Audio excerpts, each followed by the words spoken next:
আজকে 3 দিন থেকে পানির মাঝে বসবাস করছি। খাবার দাবার কেউ আসছে না দেওয়ার।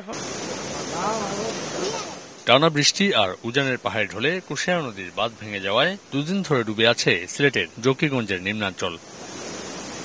ডুবেছে রাড়াই গ্রামও। বাঁধের পাশেই বসতঘর শেফা বেগমের। তার ঘরে হাঁটু জল। স্বামী আব্দুর রউফের মৃত্যু হয়েছে 1 বছর আগে। তাই এমন দুর্যোগে 3 মেয়ে আর 1 ছেলেকে নিয়ে গবাদি পশু সহ এর ঘরেই দিন কাটছে তার। প্রতি বছর বছর পানি আসে, তারপর আমরা কষ্ট করি, এবারে মুরুক আমরা সব এখানে শুই। পানির দায় আমরা রান্না বাড়া কুচ্ছু করতাম পারি না, চুলে আগুন ধরাইন যায় না, এবারে খুব কষ্ট দিনটা যায়। শেফা বেগমের স্বামী ছিলেন দিনমজুর, তাই শখের সংসারে নেই কোনো জৌলুস। যা আছে তাও নষ্ট হয়েছে পানিতে। ডুবে গেছে রান্নাঘর, জ্বলেনি চুলা। তাই 2 দিন আগে রান্না করা পাতিলের খাবার দিতে হচ্ছে শিশুদের পাতে।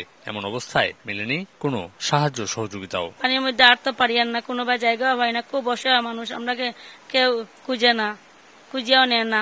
এখন আজকে 3 দিন থেকে পানির মাঝে বসবাস করছি।